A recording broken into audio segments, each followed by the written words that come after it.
This is the final, at least for now, episode of what we set out to do, which is look at some of the common challenges between sales and marketing and propose some practical solutions to solve them. I'm joined once again today with Peter Myers from Portage Sales. Hey, how are you? Really good to see everybody again, and really excited to have this good rapid wrap up of our series that we've done together. All right, and maybe to get started, Peter, I wanted to touch on one thing. If I think back to the poll, which kind of began it all, right? We got some good feedback, we got some good results. We've captured, the top 3 challenges around messaging, leads, and content. But one of the interesting things I noted when I went back and reviewed the comments we got, which we asked for if we missed it, a lot of people talked about goals. Setting common goals between sales and marketing is one of the big ways to solve the divide. And, looking back, maybe that should have been an option, but I think, it was kind of embedded in our thinking, or at least that's my cover for why it wasn't an option. But yeah, I think I wrote about this on a blog not long ago, but, I really strongly believe that revenue needs to be the goal of marketing as it is for sales. So, there's a number of ways to measure that. There's a number of detailed key KPIs you may want to put around it. But without that focus on revenue and without the team sharing that, I totally get the comments. I don't think any of our other challenges will go away if the teams aren't working together towards a common goal. So I just wanted to touch on that kind of in the wrap up, that we weren't missing it, even though it may have appeared so, and that, at least I fully agree with all the feedback we got on that. I'm not sure if you have any additional thoughts around the goals and KPIs point. I do. I think you're totally right, Brennan, in terms of the focus has got to be back to the top line. That's the compelling number for the executives, for the owners of the business, for the rest of the team as well. So that's a call to action. It's okay to have metrics underneath that might look a little bit different. Like for a BDR, SDR, they're looking for meetings, and for a salesperson, of course, looking for closed business and for stuff in the pipeline as well. And marketing may have very different and distinct metrics from that, and that's fine. Mainly bring it all back to revenue. Yeah, totally cool. So I think what we wanted to do today for the wrap up, right, is just, let's maybe, look at it holistically. We looked at each of the topics a bit separately, although there's obviously overlap even within those. But do you have any thoughts maybe on, kind of what are your key takeaways? What are the 3 things or more, it doesn't have to be limited to 3, that you think everyone should look at doing to really bridge this marketing divide? Because we've been at this now for maybe a couple months through our various initiatives and conversations. So I know I've been thinking about it, and sure you have too.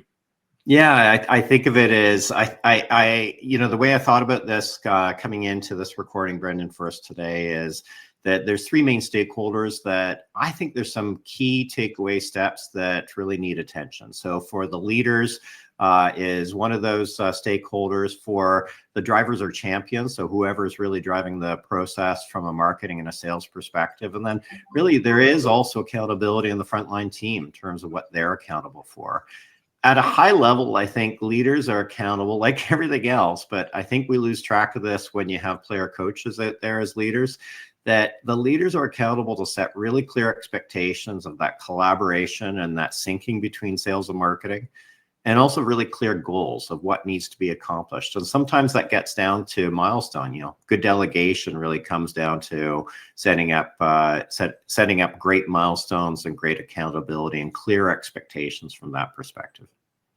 Do you want to shoot back into that at all, or do you want me to just? Yeah, there's no doubt this, leadership and bringing the sales and marketing leaders together is obviously critical here. In some organizations it's the same person, so you would hope that's better, but then it kind of just gets pushed down a level, has been my experience, right? If you've got a sales and marketing leader at the top, then you still end up having the sales and marketing team, and those leaders, to your point, need to be aligned and need to take responsibility for some of this as well. And like we started at the beginning, the goals is definitely key here.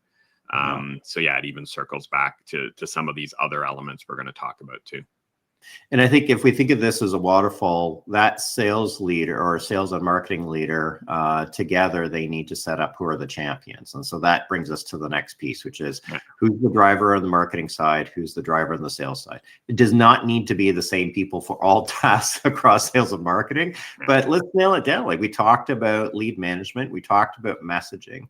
We also talked about sales ready collateral, and all of those camps really require a good person, good lead on the sales side, and good lead on the marketing side that are driving those activities, and that they're clear that they're accountable, and in fact that it's showing up on their performance reviews, it's showing up as part of their responsibilities on a day-to-day basis, and they then and so really the distinction here is that's a different person typically that we believe from who the leader is of the overall organization, because these folks will be the front line to really get it done, get the stuff done, and drive things like great communication, regular feedback, and engaging each other's team at the right time. So whether it's their counterpart or the full team in terms of the process. Yeah. Yeah, I totally agree. And yeah, I think it's interesting that you started with it doesn't need to be the same person each time. And it's probably or shouldn't be that leader either, right? And, when we look at messaging, when we look at content, when we look at leads, I mean, within a marketing organization, once you hit a certain size, those are likely very different people within that organization. And you want to empower them and you want to make the people directly accountable for those to be the person here. I think the other advantage of that, owner or champion, as you called it, on the marketing front is like, I get it. In a certain size organization, sales like, I need X, whether that's a piece of content or a lead or whatever. Who do I talk to? And they go through this laundry list of marketing people they haven't met. If you have a clear champion, they know who to reach out to. So I think that's actually sometimes half the battle is, they either reached out to the wrong person or couldn't figure out who to reach out to, so they didn't.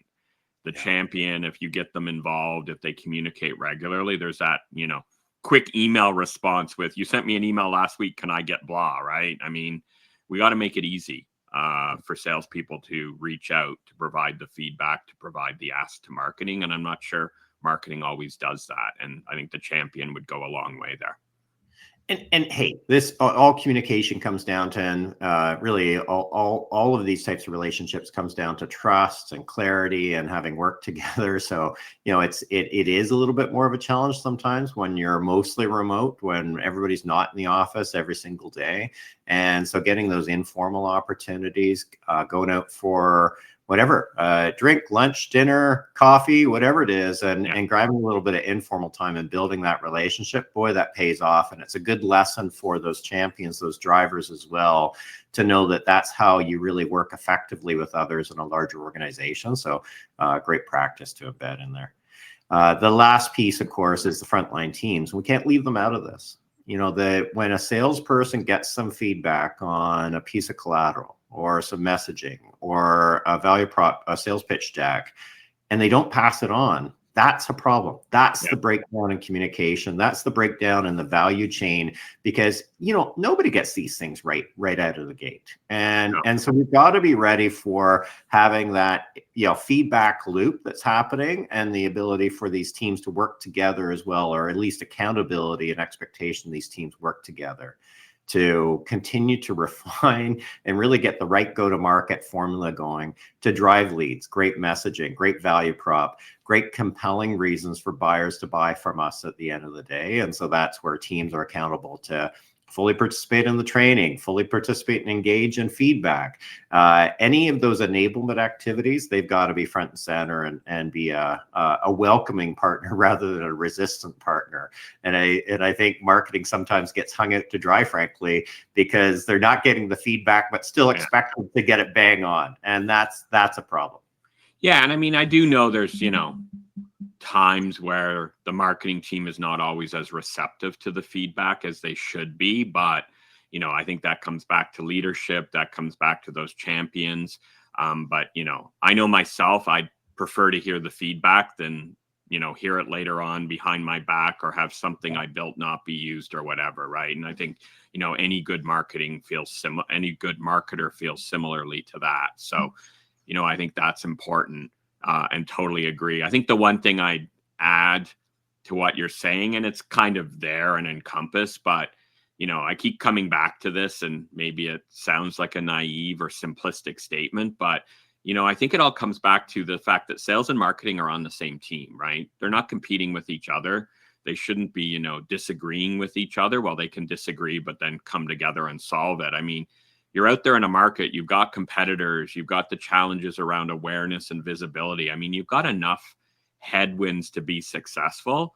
Don't have these internal headwinds as well, right? So, I like to look at sales and marketing being the same team, and really having great teamwork, and like I said, that's simplistic and maybe naive, but something like that I think can go a long way to solving the collaboration you talked about, the communication you talked about, and all those types of things.